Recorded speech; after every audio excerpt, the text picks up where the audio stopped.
Hi, this is Khushbu with another question of arithmetic progressions. This is question number 4, exercise 5.1, page number 99 from NCERT. The question is, which of the following are APs? हमें check करना है कि इनमें से कौन सी series AP form कर रही है. If they form an AP, find the common difference and write 3 more terms. और अगर वो AP फॉर्म कर रहे हैं तो हमें उसका common difference find करना है और उसके next 3 terms लिखने हैं. So यहाँ पर सबसे पहले हम इस पार्ट पे देखें, पार्ट नंबर 7. इसमें हमारे पास दिया हुआ है 0, -4, -8 एंड -12. अब हमारे पास फर्स्ट टर्म तो है, सेकंड टर्म भी है, थर्ड टर्म भी है, फोर्थ टर्म भी है.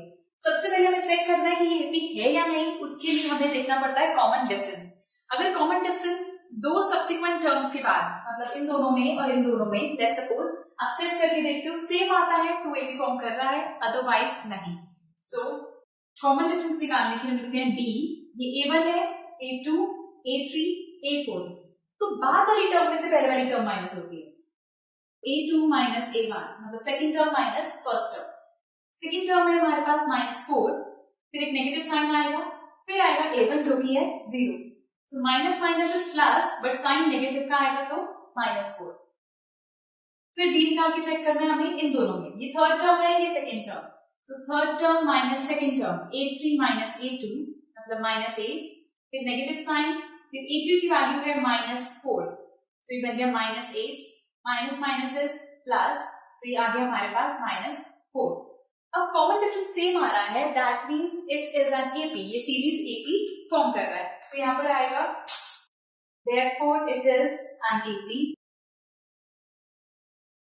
हमसे कॉमन डिफरेंस मांगा गया, they form an AP, find the common difference. तो कॉमन डिफरेंस आ गया -4 एंड राइट 3 मोर टर्म्स. हमें नेक्स्ट 3 टर्म्स लिखने हैं.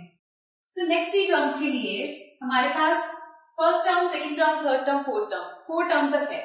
फिफ्थ टर्म निकालना है, मतलब हमें A5 निकालना है. फॉर्मूला होता है A plus 4D.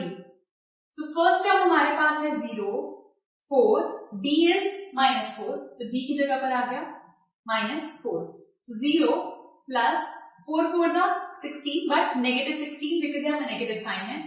So 0 plus minus -16 means -16 is the answer. So -16 हमारा आंसर आ गया. नेक्स्ट होता है A6 जो कि होता है A plus 5D. First term plus 5D. So A first term हमारे पास है 0, 5, D कॉमन डिफरेंस है हमारे पास -4. सो 0 प्लस 5 4 जा 20 नेगेटिव साइन के साथ. तो 0 प्लस माइनस माइनस नेगेटिव 20, तो ये आ गई -20.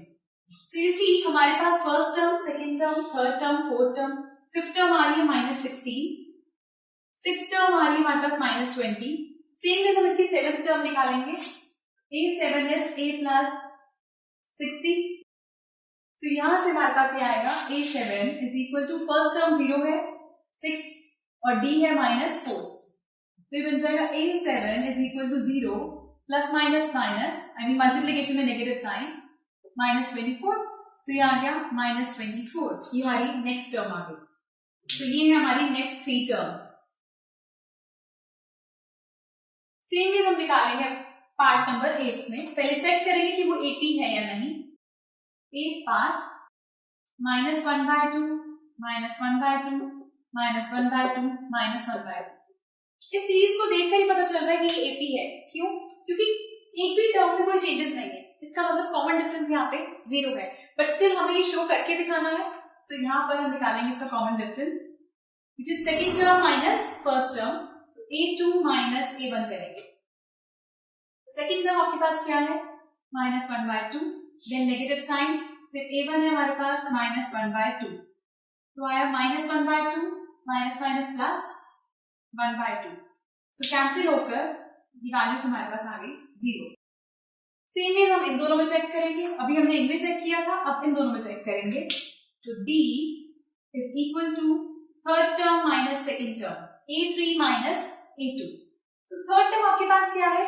-1/2. फिर एक नेगेटिव साइन है फॉर्मूला में, फिर A2 की वैल्यू है -1/2.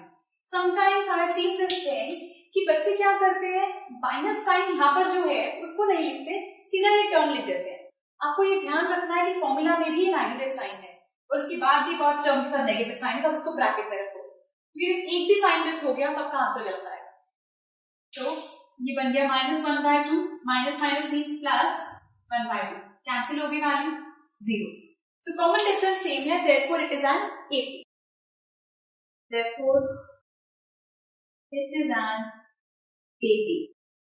अब अगर ये AP है तो पहले हम इसका हम इसका कॉमन डिफरेंस हमारे पास आ चुका है, हमें निकालने next 3 more terms। 3 more terms के लिए हम चेक करते हैं A1, A2, A3, A4। 4 terms हमें गिवन है, हमें निकाल के देखनी है 5th term, 6th term and 7th term। So 5th term होगी हमारे पास A plus 4D। So A is first term हमारी है -1/2 प्लस 4, D हमारे पास है 0, so ये बना -1/2, 4 into 0 is 0, so आंसर आ गया -1/2। so हमारे पास नेक्स्ट टर्म आ गई -1/2।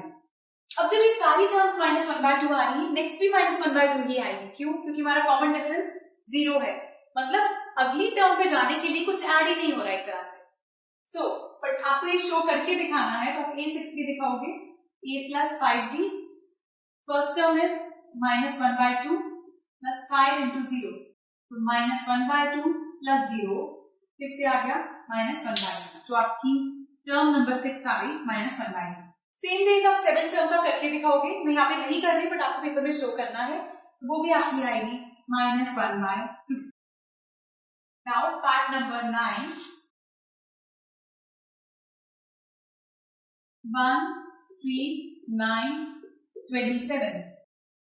सो इसमें सबसे पहले हमको कॉमन डिफरेंस चेक करना है, तो D again second term minus first term, A2 minus A1, second term 3 है, फिर एक नेगेटिव साइन है, फिर A1 है 1, तो आपका D आ गया 2।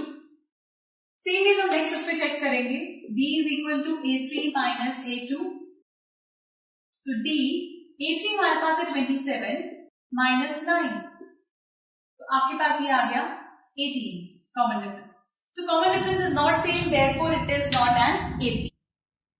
Therefore it is not an AP. और जो AP नहीं है उसकी हम terms नहीं निकाल सकते हैं। So this was question number 4 from exercise 5.1 and do watch the next video for other parts of this question. Goodbye.